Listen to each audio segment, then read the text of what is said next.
State Council of Education Research and Training सुंदुयै जोङो जायखौ मोनथियो SCERT आसाम निफ्राय D.El.Ed एबा डिप्ल'मा इन एलिमेन्टारि एडुकेशन कर्सआव 2022 आरो 2024 एकाडेमिक इयारनि गोदान एडमिशननि मोनसे अफिसियेल नटिस फोसावनाय जाबाय। फै जों बे नटिसखौ मोजाङै नायनोसै। नोंथांमोना स्क्रिनाव नुनो मोनदों एडमिशन नटिस। बे एडमिशन नटिसआ SCERT निफ्राय फोसावनाय एडमिशन नटिस। बियो प्रि एन्ट्रि टेस्ट। नोंथांमोना D.El.Ed कर्सआव एडमिशन लानोब्ला गिबियाव मा होनांगौ? मोनसे टेस्ट होनांगौ। बे टेस्टनि मुङानो जाबाय पेट एबा प्रि एन्ट्रि टेस्ट। बे टेस्टखौ एप्लाइ खालामखांनायनि उनाव होग्रोनांगोन। बे टेस्टआव नोंथाङा जुदि क्वालिफाइ जायोब्लासो नोंथाङा एडमिशननि थाखाय मेरिट लिस्टआव गाखोगोन आरो एडमिशन मोनगोन। अब्ला फैदो जोङो बे प्रि टेस्टआव जोङो एन्ट्रि खालामनो थाखाय जोंहा मिनिमाम क्वालिफिकेशनफ्रा माबायदि जानांगौ, एजफ्रा माबायदि जानांगौ आरो माब्रै जोङो एप्लाइ खालामनांगौ बे नटिसखौ नायलांसै जोङो। बेयो जोंहा 2 बोसोरनि कर्स। बियो diploma in elementary education D.El.Ed course 2022 to 2024 बे एकाडेमिक इयारनि थाखाय। दाना बेयाव फैदो जोङो मिनिमाम एडुकेशन क्वालिफिकेशनखौ नायनो। मिनिमाम एडुकेशन क्वालिफिकेशना नोंथाङा हायार सेकेन्डारि पास जानाय जानांगोन एबा हायार सेकेन्डारि फाइनाल एग्जाम लिरनाय जानांगोन। बेयाव नोंनो दा candidate must have pass higher secondary 10+2 बेखौ पास जानाय जानांगोन। मिनिमाम एटलिस्ट बेसेबां 50% मार्क लाखिनाय जानांगोन। आरो जोंहा ST फोरनि थाखाय SC ST प्लेन आरो ST हेल्थनि थाखाय जोंना 5% रिडक्शन दङ। थारमाने जोंना 45% जानांगोन आरोखि 45% जानांगोन। दाना आरो बेयाव होबावदों नै कैंडिडेट हु आर एपियारिंग इन हायर सेकेन्डारि, माने जायफ्रा दा फाइनाल एग्जाम लिरगासिनो दं, हायार सेकेन्डारिनि फाइनाल एग्जाम लिरगासिनो दं, बिथांमोनहाबो बेखौ एप्लाइ खालामनो हागोन होननानै बुंदों बियो। दाना एज बेयाव बैसोआ जोंना मा जानांगोन? 18 इयार्सनिफ्राय मिनिमाम 18 जानांगोन। ओमफ्राय मेक्सिमाम जोंना बेसेबां 34 इयार बियो। दाना बेयाव जोङो बोरैहाय एप्लाइ खालामनांगौ बेखौ जोङो अफिसियेल वेबसाइटआव थांनानै नायनोसै।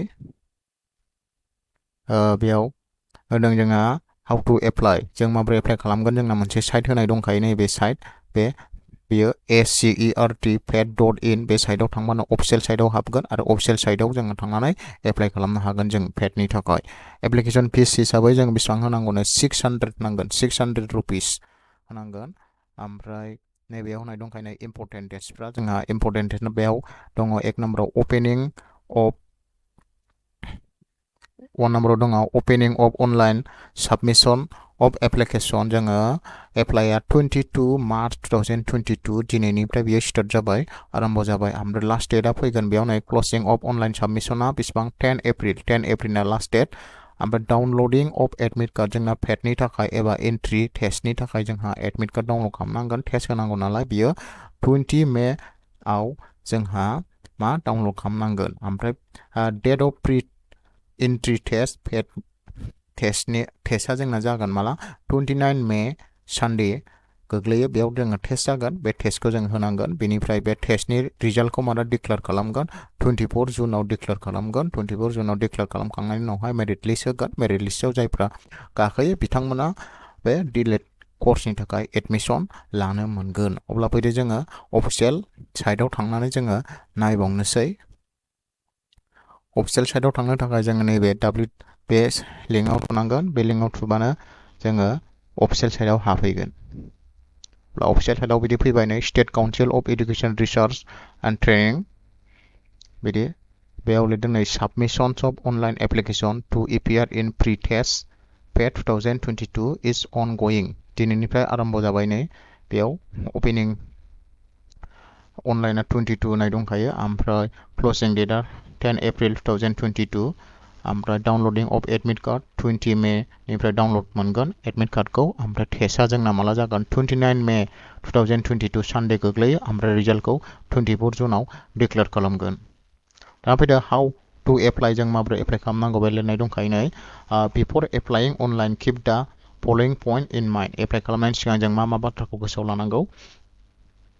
1 नम्बराव होनदों applicant are required to apply only through online mode. Online मडल' एप्लाइ खालामनांगोन होननानै बुंदों। Applicant are advise to fill up the online application form well in advance without waiting for the last date खौ नेयालासिनो थाबैनो एप्लाइ खालामनो थिनदों ओमफ्राय डकुमेन्टफ्रा जोंहा इम्पर्टेन्ट बेयाव मा डकुमेन्ट जोङो आपल'ड खालामनांगोन बेयाव recent passport size photograph passport size मोनसे फट'ग्राफ आपल'ड खालामनांगोन बेनि साइजआबो होनाय दंखायो 100 KB जानांगोन बेयो 100 KB नि गोजौआव जानो मोननाय नङा आरोखि बेयो ओमफ्राय सिगनेचार आपल'ड खालामनांगोन सिगनेचारनाबो साइजआ होनाय दंखायो सिगनेचाराबो 100 KB जानांगोन मेक्सिमाम ओमफ्राय मार्कशीट अफ हायार सेकेन्डारि ओमफ्राय 10+2 एबा हायार सेकेन्डारिनि मार्कशीटखौ जोङो आपल'ड खालामनानै होनांगोन बेयाव बेनि साइजआ जागोन बेसेबां 450 KB जानांगोन 450 KB नि बांसिन जानो मोननाय नङा बेनियाव आरो इम्पर्टेन्ट बाथ्रा गोसोआव लाबाव all documents should be in JPG नङाबा JPEG